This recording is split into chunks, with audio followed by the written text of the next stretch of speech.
Hello and welcome to the Being Human podcast. I'm your host, Dr. Greg Bottaro. Today I have a guest here joining me, another Catholic psychologist, one quite famous, Dr. Ray Guarendi, who I am so excited to have back here on the podcast.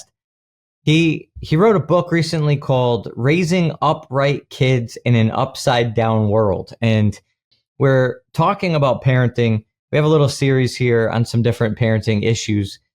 And what is really clear is our culture is not supporting good, holy, upright, and healthy parenting practices at all. And so that might be a sort of contradictory statement to what many people think. That might cause some triggering or ruffle some feathers. Probably not much for people listening to this podcast. But the fact of the matter is, if you want to raise healthy and holy kids today, you have to be countercultural. And there's really no way around that. And there's lots of reasons why that's true. People are generally doing the best they can. So this is not judgmental. This is not meant to be critical to any one parent or any parent's, particular styles. But for the most part, what I find in my line of work, and as Dr. Ray also opens up about in a lot of the work that he's done with thousands of parents, is it's not so much what parents are trying to do being wrong. It's parents not getting the support to try to do really anything. And so there's a kind of passivity to parenting that has kind of taken over. And that's essentially, now if you're actively trying to be passive, well, we can have a different conversation. But I think for the most part, parents are just exhausted. They're pushed to their limits, and they're not being supported in how to actually take their desire for healthy, holy kids and apply a practice or technique or a style or a disposition in a way that gets to that goal. And so this is just where a lot of people are coming from who are seeking our services and my help, or our help here, or Dr. Guarendi's help. And so he's a prolific author. He writes a lot of books to this, and not only the book that I had him on the show to talk about, but he's got two others coming out that he talked about, one on anxiety and one on discipline. And so these are really, really important issues that parents with kids from 0 to, say, 45, if you've got older kids than that, then you're probably not too worried about it at this point. But for the most part, every stage of development requires support and assistance. And that means especially for the kids that have left home, who are raising their own kids. Then we have a whole new host of issues that come up. These are all things that people seek our help for. So, and on that note, by the way, if you feel like you could use a little help, we do free consultations. And so you can go to the website, catholicpsych.com/mentorship. And you could schedule a free consultation just to talk out what might be going on for you. Is it a good fit for what we do or not? Maybe it's not. We'll definitely point you in a different direction. Maybe there's a book that can help you, or something else online. Otherwise, we have a full support staff of mentors ready to help dealing with all these kinds of things. So sometimes we put out this content, it might be a little triggering, and it might just in a really healthy way point things out that you could use some help on. We're not meant to do this alone, and we need each other. So here's my effort to add a little bit more to your life. I hope this is a blessing for you. Share it with anybody that you think it would also bless. God bless you. I spent the last 10 years learning how to help people using the best techniques available in psychology integrated with the Catholic faith. Now we've figured out that there's a better way to help people than just slapping a Catholic label on the same secular model of therapy you find anywhere else. The real question is, how will we make this shift to a new model of truly Catholic accompaniment, keeping the psychological sciences in mind while opening up to a more human and more effective approach? This podcast is here to give you the answer. Join me and follow along as I take you behind the scenes of what this new model looks like, using recorded audio from sessions working with my team, with colleagues, and even directly with clients. My name is Dr. Greg Bottaro, and I want to welcome you to the Being Human podcast.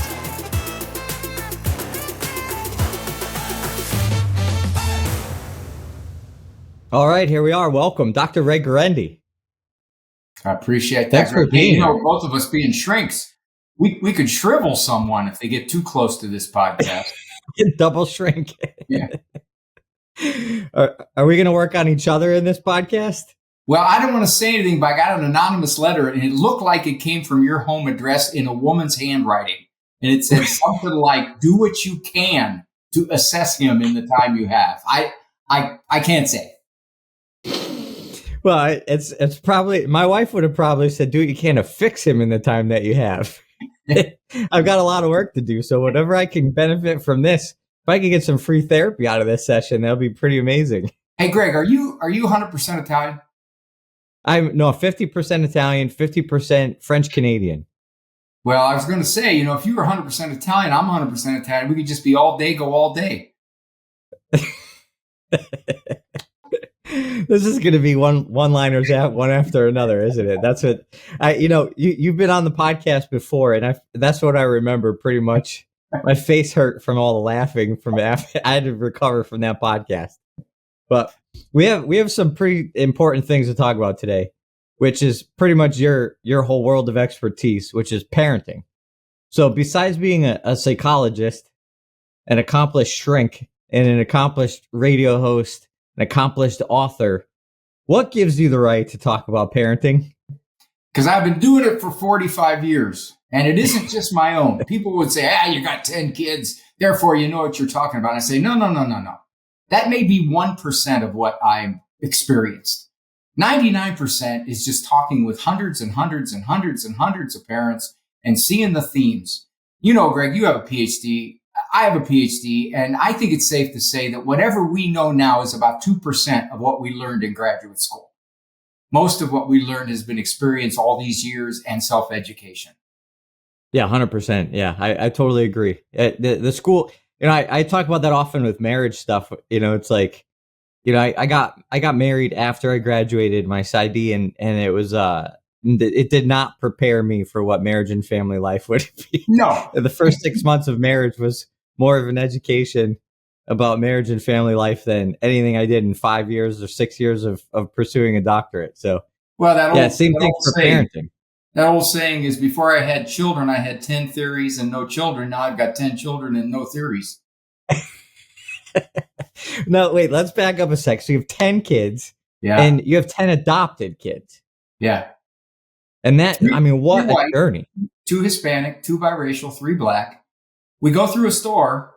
People look at me and they think that guy doesn't know them and all his. I said, I suspect her, but I can't catch her.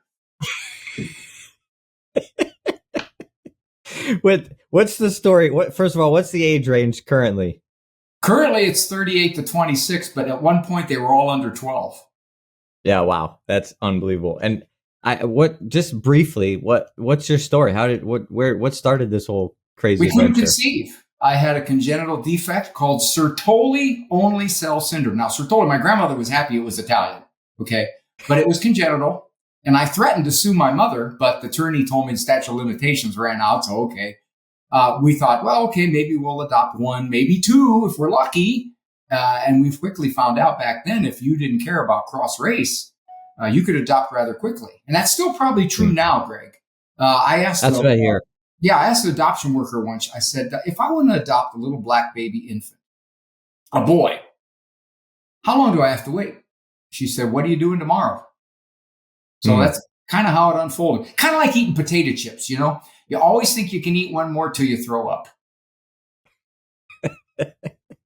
So what was your discernment like at the end of the 10? Like when did you decide that you're bringing this plane in for a landing in terms of getting new ones? I saw a heartwarming movie called Hardball. I know it wouldn't be really hard, Marty, on an airplane. So I came home to my wife and said, honey, let's adopt again. At that point, we had 10. So we went through all the process. At the end of it, she takes me out to TGI Fridays and she says, Ray, you want to do this? I'll do it. But I got to tell you, I'm getting close to my load limit. And me, Greg, we're trained to be highly sensitive and empathic. So I said, you wimp, come on. I work for a living. What do you do all day? And I said, honey, you got the veto power. You say that's it. It's over. And did you feel like that was coming? Like, did that make sense in the bigger picture of like where the family was at and different elements that you were already anticipating or could perceive, or was that kind of out of the blue or somewhere in between?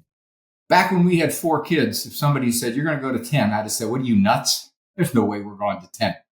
But kind of unexpected things happened. And some of them just came our way. We weren't looking. They just kind of came our way. And my wife always said, well, if not us, who? We've got a decent family, got a decent marriage. At least I think she thinks she does. And at that point, we said, okay, we got all the resources. Let's go for it. And plus, I needed the tax deductions. If you adopt in December, you still get the tax deduction for the whole year. So I always timed it. That's a good tip. Follow me for more adoption tips. This is the really important stuff. So we have baby number 8 coming. That'll be 8 under 12. Sweet. And yeah, so we're in that same circus. And it's really, same thing. Like at 4, I would never have anticipated getting to 8, or, and we're still in that younger phase of, there's a lot of pressure getting added to the system, but it's like every step of the way, it's kind of felt like that. And there's always the grace and things always work out. And so it's like, you just have to take it one step at a time. Greg, no doubt you have noticed. No doubt you've noticed. We live in a culture that basically says you can have physical relations with anybody, anywhere, anyway, anyhow, anytime, and we must applaud you. There's only one physical relations that you're going to get abused for, and that is your poor wife having more than 1.86 children in marriage. Once you guys hit 3, it started. Did it not? Oh, yeah, for sure. And the crazy thing is, though, it's actually, I don't know if you noticed this, but when she's out with the kids alone, she gets like all the negative stuff. If I go out with a couple of the kids, or, 4 or 5, like the high fives and the kudos and the sort of like the congratulatory praise. Well, you did your part, right? It's unbelievable. Like, even when my wife and I are together, sometimes we're out and somebody will come up and be like, hey, great job, man. And my wife's sitting there like pushing a stroller. Like, what do you think I did in all this? Here's what you tell them. You tell your wife to tell them this. If they say to her, are these all your children? Like, you're sucking up the rainforest. Tell her just to say, of course not. The oldest is at home with the triplets. That's right. It's good. But we also go through the phases of like, each one offers a new opportunity to develop the comebacks and the one-liners even further, until you finally hit the breaking point. There's a threshold, I think, where you just don't care anymore. You just have no time for it. You have nothing but pity and compassion on people who can't understand. And here we are. But I do think it's something that I've become really, really cognizant of is how perfectly tailored family sizes are, and family situations are to the parents' needs. And the openness to life obviously is the principle that needs to be in place at the same way for everybody. But then whatever God allows to happen in that openness is so perfectly tailored to the vocation of holiness through marriage.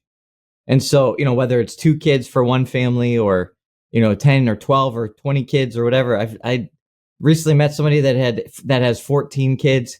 Like, that's still happening, and it's like, it's mind blowing. But it's like, I don't know. For me, I'm like, all right, I know that I need at least 8 for working out whatever my nonsense imperfections are. Like, and God's still working on me, so I don't know how many more I'm going to need. But that kind of thing has been playing it out, and there's a real sensitivity that we need to have for people who try or want more or couldn't have more or whatever the case, or people who lost children. This is like really heavy stuff when it comes to parenting. This ain't easy. I have met many, many parents, I can't count how many, who have said, I wish I had more children. I haven't met any yet who have said I had too many children. Hmm. Yeah, it's a real struggle. It's a real burden for some people. So, all right, let's get into some parenting stuff, because being as it is, the culture is obviously not working in our favor. Not only about affirming having kids, but then how to actually take care of uh, these these wonderful bundles of joy and challenge. And so, you've got a great book on how to raise kids in our current culture. How long ago did that come out? I'd say that was about a 3-4 year ago book. Something. I realize that you and I both have to deal with a lot of these parents who just go smack into the headwinds of the culture. The culture it's not only treacherous, Greg, it's seductive. That's what makes it so dangerous. It presents what it has to present in shaping the kids right under our nose. In my office, a parent will be sitting there and it'll be a 16-year-old beside him. And the parent will say, I don't know who that is. We didn't raise her that way. And sometimes I can say, I believe you. I know you didn't, but you underestimated what did. Here's a kid who had a smartphone by the time she was 10. Here's a kid who was allowed to go places that her parents weren't quite sure where she was going. Here's a kid who the parents just assumed that she was going to be trustworthy. And all of these things happen. Here's a kid whose parents went with the cultural flow because they were afraid. Right. They were afraid of being too far out of step, and their kid was going to resent them and hate them and puke up religion by the time she's 21 years old. When I wrote my first book, Greg, it was titled, You're a Better Parent Than You Think. And it was geared to the fact that so many parents were trying to be psychologically correct. They wanted to do all the proper psychologically enlightened techniques. What I've discovered in the last 30 years since that book is that now more parents, and I'm going to address the kinds of parents who listen to you, now they're parenting in fear. They're actually afraid to set up the kind of limits that they think would be too far out of the cultural norm. Yeah, and there's not enough of a recognition of the slippery slope of the culture and how quickly the frog in the boiling pot of water, that water got hot real fast, and it's getting faster. We're slipping away from any kind of normalcy or objectivity or any kind of moral fabric faster than we can even realize what's happening. I always tell parents, if your kids go astray, you want to be able to say they had to go through you, not because you stepped aside. Oh yeah, I like that. If you step aside and say, well, okay, this is against my better judgment, but I'm 2% of the parents out there. So therefore, I will go with the flow. Yeah. For example, I'll give you just a tiny example. Smartphones. Now, if your kid is 13, you got something getting close to that, don't you, Greg? Got a kid getting close to that age? Yeah, my oldest will be 12 pretty soon. So now I would expect, given your family and the way you think, she's probably not pushing too hard for a smartphone yet. But the average 12-year-old is pounding away at the parents for a smartphone. And what the parents will do is they'll say, okay, that's ridiculous. No smartphone at 12. That's crazy. I'm not going to put the world in your hand. So they hold off till 13.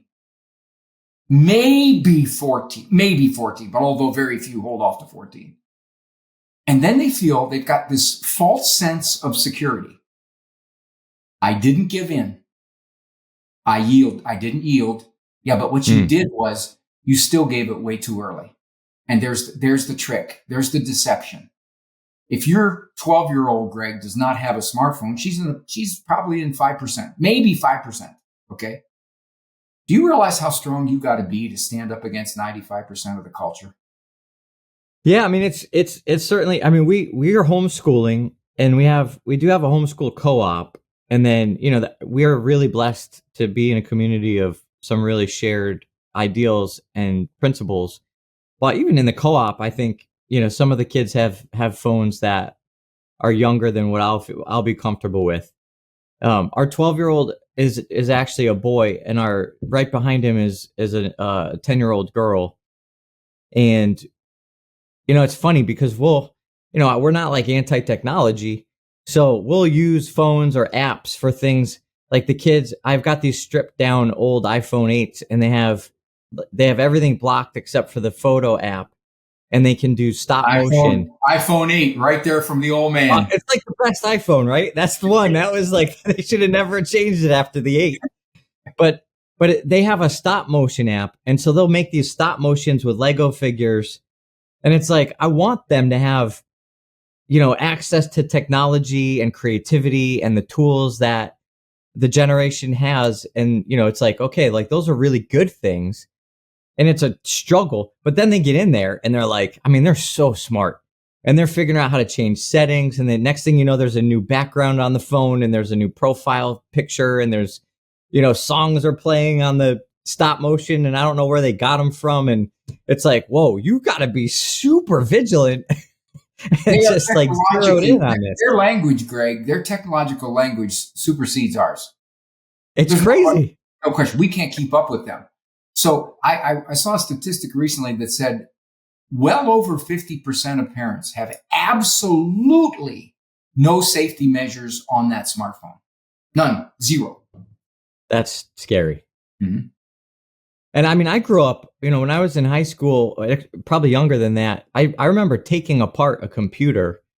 I was finding components and plugging in hard drives and doing, like, I love tinkering. I love tech. Nerd. I was a super nerd. And I was like, I'll always be ahead of the kids, like, thinking ahead. And it's like, man, there's no way I have enough time to stay ahead of what the heck they're doing. So it's like, we're at that threshold where I'm like, I'm holding on for right now, but is it really worth it to go all or nothing and nuclear on, not allowing, like, what's the age? What are the practicals? Okay. When do you let your kid have a phone? Here's what parents will say. So they'll say, you can't protect them forever. That stuff's out there. This is the way we live. It's going to happen. We're not Amish. I got that. Your goal is to give them a longer childhood. So you're not saying, for example, your 12-year-old boy. Now, boys as a general rule are not as enmeshed with a smartphone as girls are. You know that. They're more verbal, more talkative, all of that stuff. So he may not really be all that interested at the same age as she is. Okay. So you make a decision with him. Trustworthiness. We'll think about this when you're 15. Now, her, on the other hand, she's pushing hard. She's going to push hard, push hard, push hard. And you have to decide her level of trustworthiness. And you say, okay, how long do I want to give my child more childhood than the average? The average childhood is being stripped well in single digits. Okay. So that's really what you decide. One is not the age. It's trustworthiness. That is the variable, trustworthiness.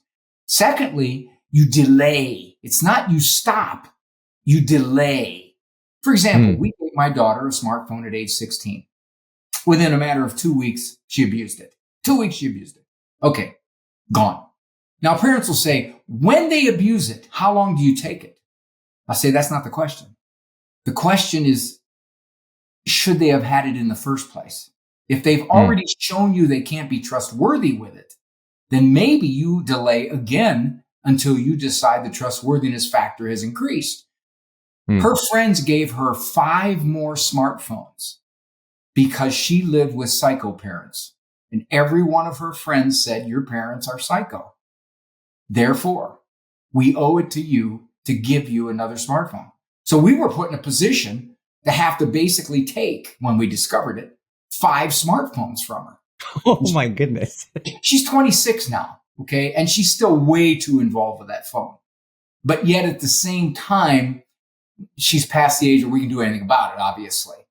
But we did what we could at the time because we realized her 16-year-old brother had one and he didn't misuse it at all. He played some sports games on it and that was about it. Not her. She dove head first into social media. Look out. Yeah, that's such an important point. Let's break that open a little bit more. When you talk about trustworthiness, is it just are you referring to kind of a basic superficial or the surface level, just like here are the rules for the phone, either you follow them or you broke them? Or are you discerning on kind of a deeper level? Are there other indications of the personality of a particular child that's emerging? If one of the kids is maybe a little more sneaky, or or if they're a little bit more, have a kind of like a firstborn hypervigilance about rule following and things like that. Like where are you sort of thinking about it? A parallel phrase is moral maturity. Okay. How do they size up moral situations? You can hear it in the way they talk. You can hear it in the way they analyze their kids. We used to say that our kids had very strong consciences for other people. They recognized very quickly what their friends were doing wrong, but they could do the exact same thing, and there was justification for it. Okay, so they're very strong conscience for other people. But you could tell as they got older into the mid-teens, which ones of them really had a deeper sense of, this is not a good way to act, this is a good way to act, as opposed to, well, I'll follow the rule because if dad catches me, here's what's going to happen. Yeah, that's really good. And so then there's a little bit of a spectrum in terms of how long you're delaying it. I also really like that point. I don't think it's made enough of the importance of the psychological developmental phase or stage of childhood, or the different phases of childhood. And you're blocking and protecting to cushion how much time is in that phase. That the things that are happening in those days and weeks and months are so critical for the formation of personality and human development. And as soon as you let in the tsunami of the culture, you're just letting it be washed away. There's no more chance for that innocence, that purity, that creativity, those imagination skills to develop. And so you're sort of pushing off the floodwaters as long as possible to give space for that development to happen. There's a lot of value in that. When my son went to college, he had an English course. And in the course, they had several moral questions. And one of the questions was about homosexuality and homosexuality civil unions. He said, Dad, I want to write from the perspective of what I believe morally. Andrew, what would happen if you do that? He goes, well, it's pretty clear what my prof wants, Dad. Pretty clear. I said, I'll tell you what, son. You write what you think is good and right. And if you fail, don't worry. We'll cover the cost of the course. And I remember thinking, Andrew at that time was 18 years old. He was better able to write his moral perspective than he would have been if he were 13. And that's essentially what you're doing. You're trying to buy some moral stability so that when they run face first into this stuff, they got some resources to think about it critically. Yeah. Yeah. And I think that's the illusion. You kind of mentioned this earlier. It's like, parents are like, well, we have to teach our kids about the culture, or we don't want them to be isolated from the real world, or they have to know what's really happening. It's like all the safeguarding that you're doing, you're not stopping them from being able to deal with the culture.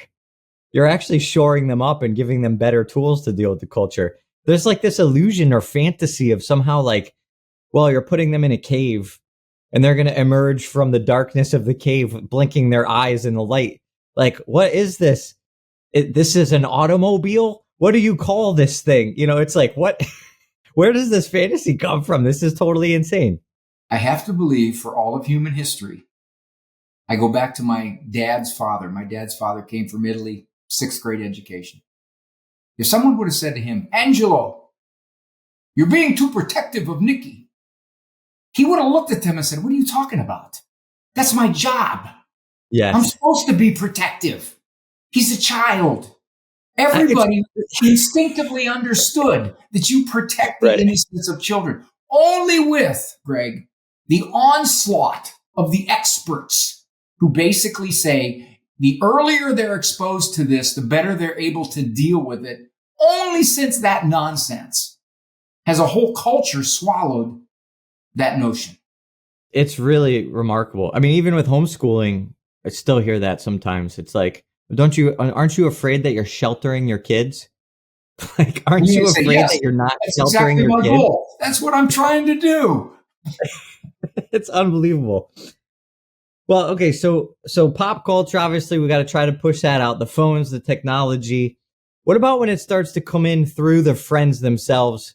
And you got to deal with this reality of you don't want to block them from friendships, and not every other parent out there, even the best ones with the best intentions, are going to line up exactly on your perspective and rules.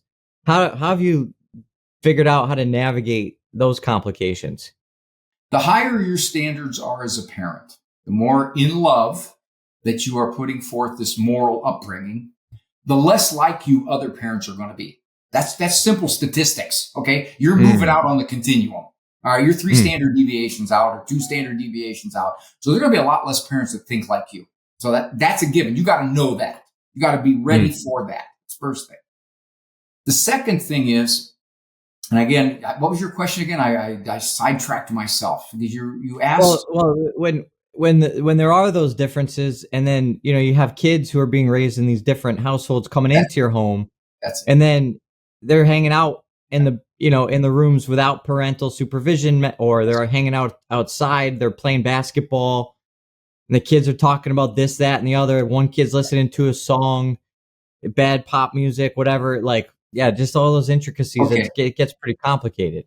You can't eliminate all of that. That's not possible. Here's what I tell parents, and kids will throw this at parents. You can't pick my friends. And of course, the experts will echo that same notion. You can't pick their friends. And I always say this. You're right. You can't pick their friends, but you can pick the pool from which they can choose. Yeah. There are certain kids not allowed in that pool. And I don't care who they are. You're not going near them. That's just the way it is. Okay. I know who that kid is. I know how he's been raised. I know how worldly he is. You're 11 years old and you don't need to be around him. And that's the way it is. Now, if he's a next door neighbor, okay, we had that problem with my son. We had 3 neighbor boys just basically being raised hands off. They'd come to our house. They'd want to play with my son. He'd want to play ball with them. Okay, you guys can play here. But that window was left open and we heard everything that was going on in that game. And if anybody was cussing and swearing and using the F-bomb, anybody was getting nasty and mean, no need for that. Now, some say, come on, that's what kids do. Certainly, that is what they do. I'm not stupid. But we're not going to have these kids say, okay, here's the way we're being raised, Andrew, and we want to share all of that with you. No, Andrew was 11 years old. That wasn't going to happen. Okay, so that's part of it. You pick the pool. Now, here's the other thing where parents get burned, Greg.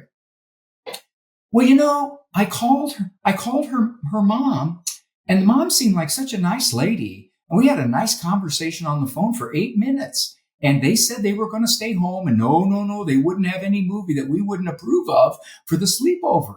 And yes, there was only going to be 4 other girls coming to that sleepover. So on the basis of an 8-minute interview, the parents said, okay, I feel pretty confident to let my daughter go sleep over at that person's house at age 9. And then they find out, I can't believe what they watched. 3 of those kids had smartphones and spent the night on the smartphones showing my daughter.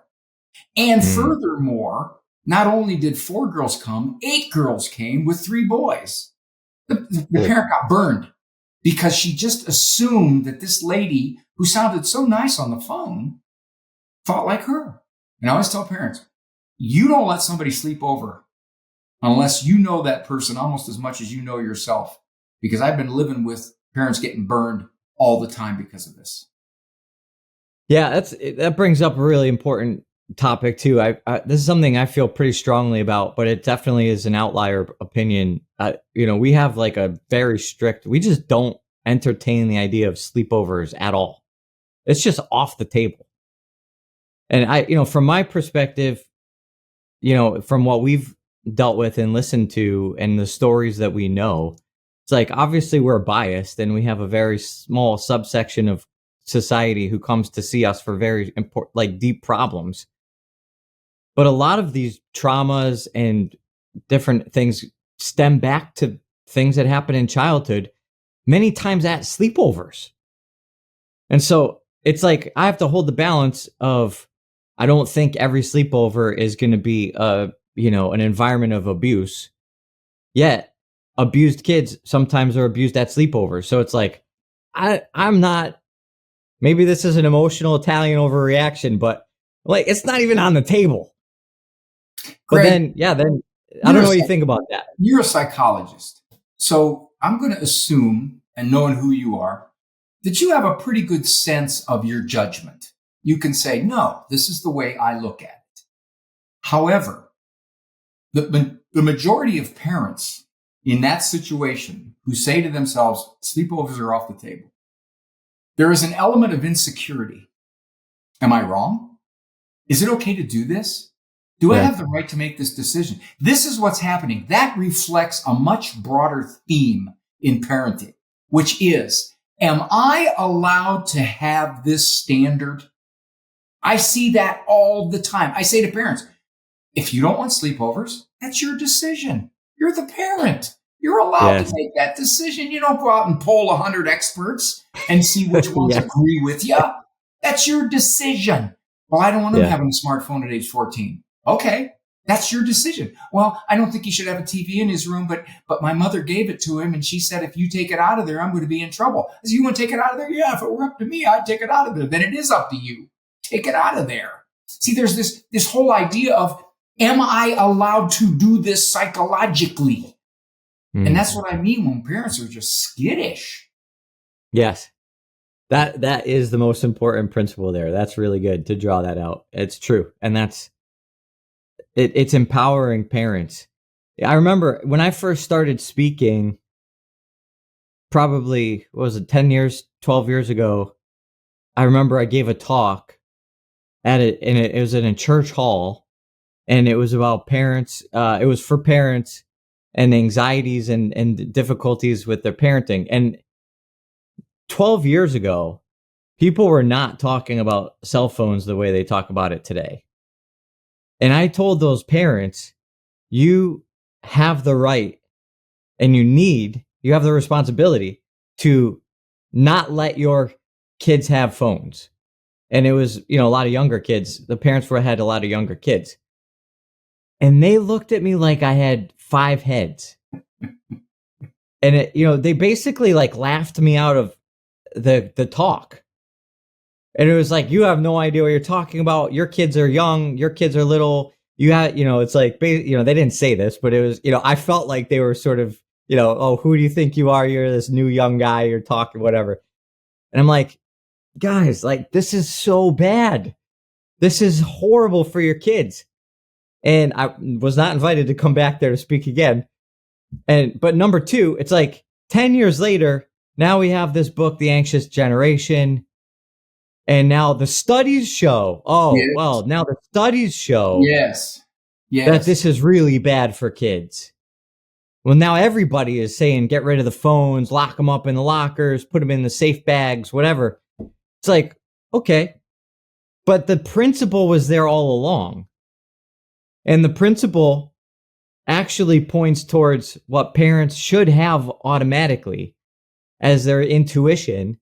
And if they are seeking truth and they are living a moral, upright life, and then you have something that tells you like, something's not right about this, that is precisely the problem. There's not enough of that affirmation of validation of the goodness of parents and that their ability to do the right thing. You cannot parent in fear if you're a faith-filled parent who wishes to raise your children to seek God. To the degree that you do that, you're going to be out of sync with the culture.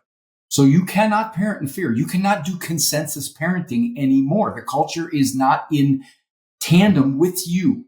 But here's one thing, Greg, I would say to fathers. This is huge. Okay, you have standards that are beyond the norm, and your 14-year-old is looking at you and thinking, how can all those people be right, Dad? And how can all those people be wrong, Dad? And you be right? Okay, that's the way they look at it. The kids look at it. Consensus. I look out there, I see nobody's doing it like you, Dad. Okay, so don't tell me you're right. What I tell dads is, you better be, and I don't care if this is in your nature or not, you make it into your nature. You better be affectionate as hell with that kid. Hugs, kisses, all the time. Because that's the one counterbalance you have. When he looks at you and says, man, I got stuck with this Neanderthal over here that's so out of touch. But that kid sees how much you love him, you hug him, you kiss him. My son Peter played basketball. Before the games, I'd leave the bleachers.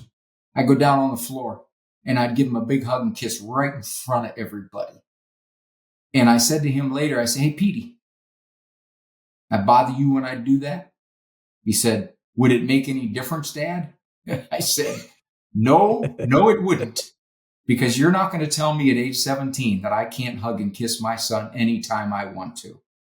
And of course, Greg, being Italian, I kiss you. That means something. Look out. Okay. But that's true. And I tell dads this. Dang it. You can't just have these high standards off the charts and then not be an affectionate guy. You got to be. Yeah. At least fake it.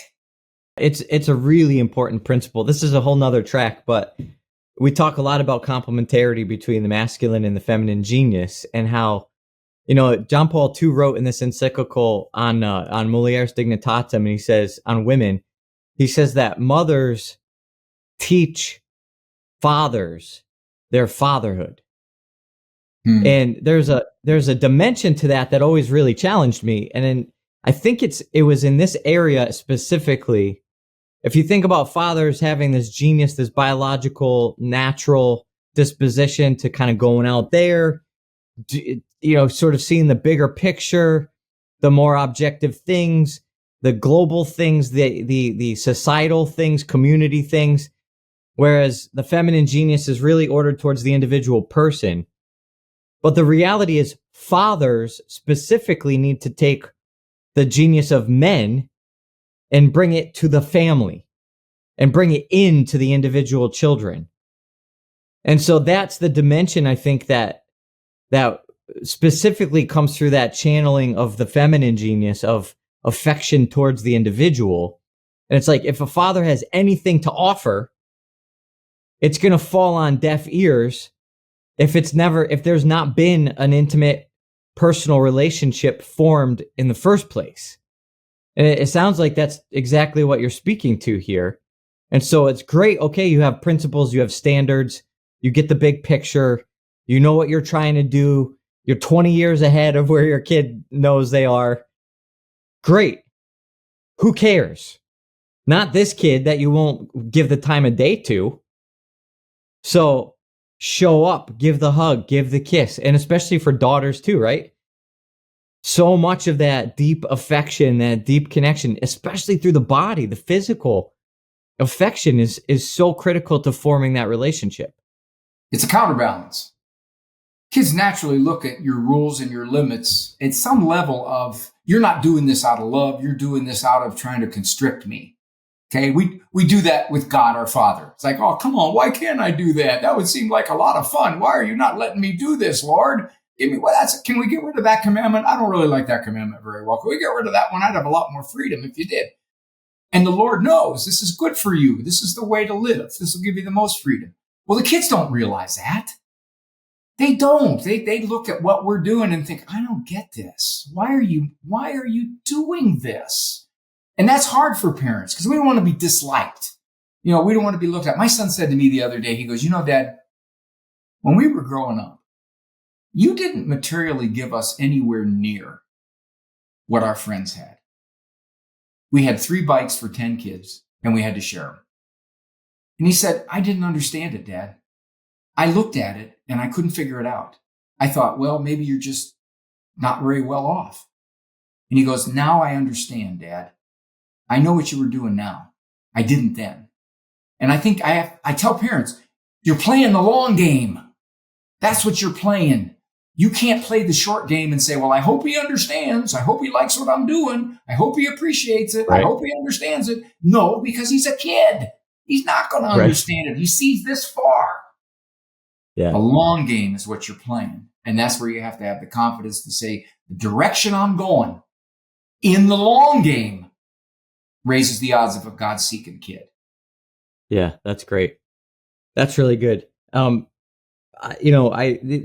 just realizing too, we're talking, 2 men talking, we're talking about a lot of abstract principles, big picture things.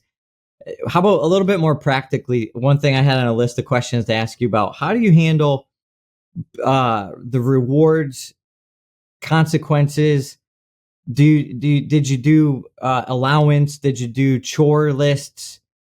Like, how do you see some of that stuff? Kids are not very creative in the way they misbehave. Most of the time, the day-to-day misbehavior is the same stuff: disrespect, sibling quibbling, chore shirking, homework hassles, meal ordeals, temper tempests, bedtime bad times. It's just basically the same stuff repetitively is what it is. I tell parents, you want to wipe out 90% of it, have a rule. Okay, your 13-year-old can get surly, snotty, roll her eyes, all kinds of manifestations of disrespect. Okay, what's your rule? Well, I think I'd like to have her write a 300-word apology. Okay, that's your rule. That's what if that happens, if she rolls her eyes, if she says, yeah, whatever she does, here's your rule. Well, she won't accept it. Now, by the way, Greg, that is the number one discipline issue I now deal with, which is a parent can levy a consequence for a piece of misbehavior, but the kids won't take it. They'll fight them. They'll argue. Yeah. They'll come out of the room 26 times. They'll write a virulent essay that is just nothing but libel. And the parent's going, what do I do now? Right? So I had to tell parents, okay, here's what you do. Anytime you levy a consequence, let's say a 5-year-old, you tell a 5-year-old, that was mean what you did to your sister. Now you go stand in the corner, please. Okay, very calm. You go stand in the corner, please. He doesn't. He melts down. Or he goes to the corner, he starts a running monologue. Or he comes out 23 times and your wife puts him back 23 times and she's exhausted because he's got more energy in his little finger than she has in her whole body. Okay, what do? Very simple. Every single thing that is a perk or a privilege in his world is gone. Ma, I'm going to go outside. No, son, you're not going outside at all. I haven't gotten my corner yet. We get chocolate sundae with us? Yeah, your sister and I are going to get a chocolate sundae with us. You're going to watch. I haven't gotten my corner yet. Stuffed animals, gone. Favorite shirt, gone. Toys, gone. Books, gone. Outside, gone. Go to grandma's house, can't play with cousins. There's corners there. He can serve his time. Until you get that consequence. One of my clients called it blackout. You're blacked out. And I tell parents, any kid under 10, you do that with, say 3 times, you will get compliance on consequences. You will. Yes. Over 10. Now, I had one kid who was, he was 14. He went 7 days on blackout. By the way, guess what the longest blackout was for one of my children? You ain't going to get it, Greg. Go ahead. I don't know what. 59 days. Come on. Here's what happened. She stole some money. Okay. She was 13. We caught her, etc. Went to confession, talked about it, did all the stuff. We said, Jojo, you're on indefinite blackout right now. All privileges gone, except love, some kinds of food, maybe the bathroom. So about 10 days into it, she was about ready to get off. We thought, okay, that's long enough blackout. Well, she pulled another stunt. We wouldn't have known about it, except we had a whole house security system installed who knew everything that happened in the house. An 8-year-old daughter who said, Father, I have some information you might be interested in. I've written it down. I've got a picture of the offender here with it. So Jojo, during that time, she committed like 3 other offenses that just kept getting the clock reset. So she's 35 years old now. She says, hey, Daddy, you think anybody will ever break that record? I go, no, Joe, I don't think so. We don't have any kids anymore. I said, you said it. It's in stone. And we loved her. We hugged her. We kissed her. We talked to her. We had fun. But privileges, gone. Wow. 59 days. That's some will. That is some stubbornness right there. That's impressive. I would have cracked, but my wife didn't. Man. Yeah, that takes dedication. I mean, it's when parents, I see parents unraveled and they're so stressed and they're so anxious and they're like, parenting is so hard. And it's like, yeah, parenting is hard, but when you do the right things that require the challenge and the difficulty, it doesn't have to be so devastating on that emotional level. The hard, it's like you have to pick your hard. Either it's hard in the form of concentration and commitment and consistency, or it's going to be hard in anxiety and stress and sleeplessness and you're pulling your hair out. Pick your hard. Pick your But heart. if you won't do the consistency, you're going to end up unraveled. That is why people can't understand why you and your wife have 8 children, because Yeah. they can't manage the 2 that they have. Yeah. And they look at you with these 8 kids under 11 or 12, and they think that's inconceivable. How can you possibly keep order? If you have discipline control, you can. It's Yeah. not that hard. If you can say to any one of those kids at any time, go put your head down at the dining room table, please, I'll tell you when you can lift it. If you could do that at any time, because they know they better listen or they're going to be blacked out, you can pull the plug. You don't Yeah. go through 27 minutes of an argument or a brawl or a meltdown or craziness or negotiation or 27 reminds. You don't. That's what's exhausting. It's not exhausting to say, go lay on your bed. I'll be up there in a little bit. Yeah. Exactly. I mean, a good example I use is we go to mass, we all sit in our row, everybody's lined up, they don't move, they're like perfect angels, and it's like on Sunday a lot of people are in church, and then inevitably 2 or 3 people after mass, oh my gosh, your kids are so perfect, oh hi, you're so blessed, oh it's so great, and they all have different kinds of responses to what they're looking at. But they're not the ones that are there Monday through Friday at daily mass while we are doing training. And right now we've got 2 of them that I need to sit separately with the 2 of them, and we're doing training in another part of the church, and it's like drill sergeant time. It's like being in the military. It's like sit, stand, kneel, sit, stand, no talking. We're going to step outside. Now we're coming back in. And it's like, okay, so to get that moment, to get these kids understanding the beauty of the mass, like even in these like germination phases of like little seeds being planted, is it hard? It's hard work. What does it require? It's like I get up earlier than I necessarily want to. I have to get in my own prayer time, exercise time, so that we get to this earlier daily mass. Got to take care of stuff that my wife has to take care of, planning, sacrifices, decisions being made to focus on that thing. It's not like, oh, you just have the magic family recipe or whatever. Like your kids just came out so you great. Just got good kids. You got Angelica and Chastity. I didn't get good kids. I got Chucky, Damien, Cujo, and Lucifer. It's like, no, and I sleep great, and our kids go to bed within 20 minutes. We've got 8 kids in bed.